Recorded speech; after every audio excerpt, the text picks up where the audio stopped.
Hello and welcome back to my channel. Today I'm going to make a very plain white lavender bath bomb, just a very basic, very fizzy recipe.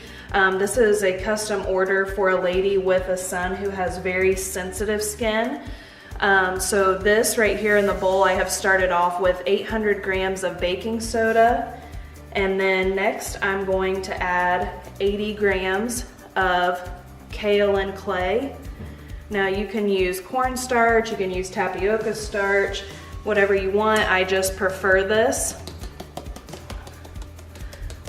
And I like to make sure that I sift everything through nicely. Then in this recipe, I'm gonna add about 40 grams of Epsom salt. Normally I don't add extra salt because sometimes they make the moisture too high, which then will result in bubbles. But for her, she orders these a lot and I like to add some. I'm just gonna sift this through. This is actually gonna be it for our dry ingredients. I will add the citric acid at the very end, just so I can make sure that nothing activates prematurely. Now I am going to add 40 grams of jojoba oil. You can use any type of oil or butter, whatever you prefer. I like this. It's a very mild oil. This also has 10 grams of polysorbate 80 in it.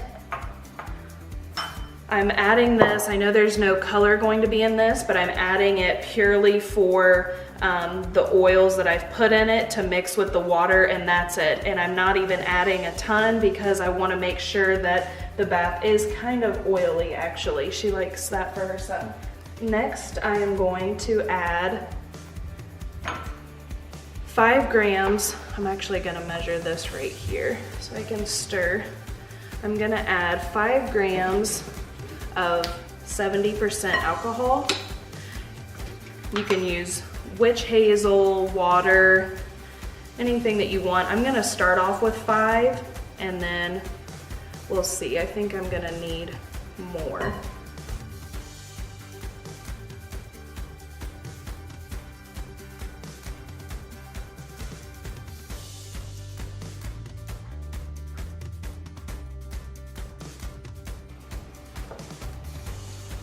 I like to rub it between my hands. That's why I don't like using a KitchenAid, because as good as they are, sometimes they just don't get it as good as your hands will. So I am going to continue to mix this up, and then I'll bring you back whenever I put the citric acid in. This is 500 grams. So I said that these are going to be very fizzy, and this is what's going to make them fizz. In this recipe, I like to add a little more than half. A normal recipe would be about half of citric acid to baking soda, but I like to put a little more since I don't put any SLSA in this, which will make it kind of bubble. I like to add a little more citric acid so that it fizzes and it's really fun for him. So I will mix this up with my hands.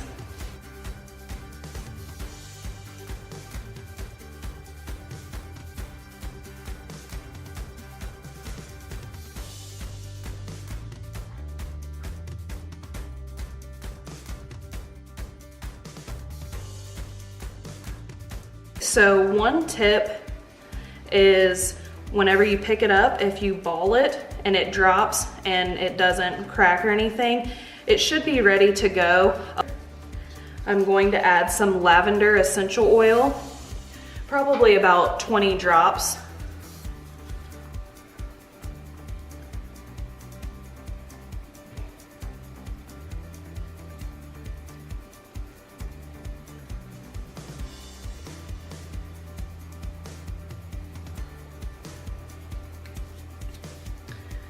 Okay. Give that one last little mix.